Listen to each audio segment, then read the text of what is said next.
Okay, ang atin pong channel ay hindi lamang po patungkol sa pagpapahayag ng gospel ng Panginoong Hesukristo.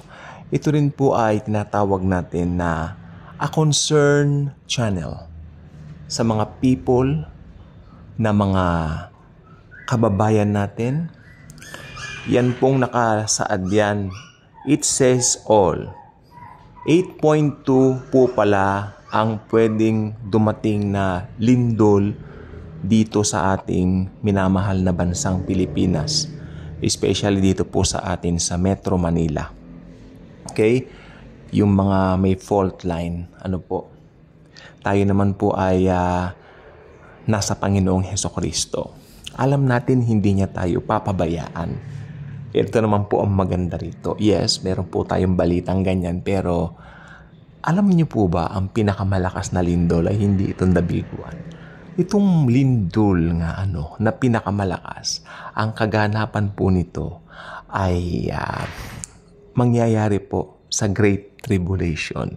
Actually, bago mismo yung second coming ng Panginoong Hesukristo. So, ito po ay masasabi po natin na talagang ito na talaga. Ito na talaga yung sign. One of the signs lang po itong the big one. Pero sabi ko nga po, this channel is a concern. 8.2. Samantalang in the past years, sinasabi po ng PhilBox na 7.2 lang po. Ngayon naging 8.2. Alam nyo, accurate na po ngayon ng PhilBox. May mga gamit na po tayo dito sa ating bansa na mas high-tech na po ngayon na pwede nating sabihin yung magiging lakas nitong lindol. Pero ang masaklap po, hindi po katulad ng bagyo, ang lindol po ay walang forecast. Wala pong, kumbaga, hindi natin maprepredict kung kailan. O hindi natin mabibigyan ng babala ang mga tao kung kailan ito tatama o mangyayari. Pero ito pong gusto kong sabihin. Lagi tayong maging prepared, no? Unang-una, syempre, sa atin pong pananampalataya sa ating mahal na Panginoong Hesukristo. Sabi ni Jesus, I will never leave you nor forsake you. Alam niyo po ba, this is so urgent that I'm gonna post this one.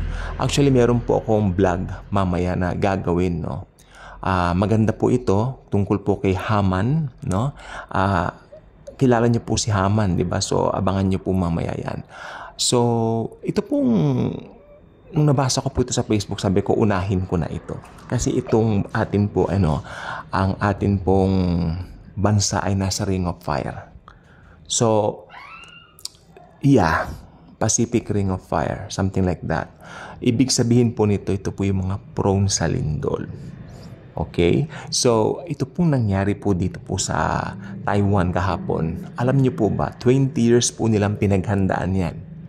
Kaya tignan po ninyo, dahil sumunod naman po sila sa mga protocol, sa mga paggawa ng mga buildings, yung mga building po hindi po tumaob ng tuluyan, di ba? Parang umuga lang o something na na-deform lang, naging deformado lang. So, ayan po.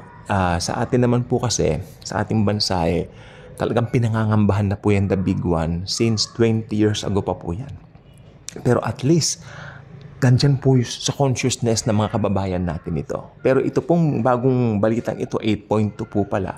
Kailangan po natin i-share ito dahil ito po ay makakapagbigay po ng babala sa bawat isa po sa ating mga Pilipino. Kaya kung hindi ka pa subscriber sa ating channel, invite you to do so.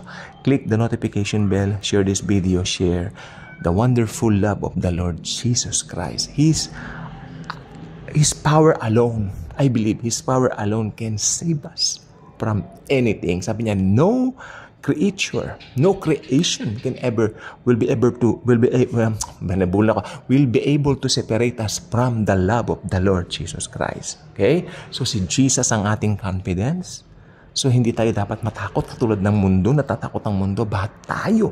Meron tayong hope, ang Panginoong Hesukristo. Salamat, and Jesus truly loves us all.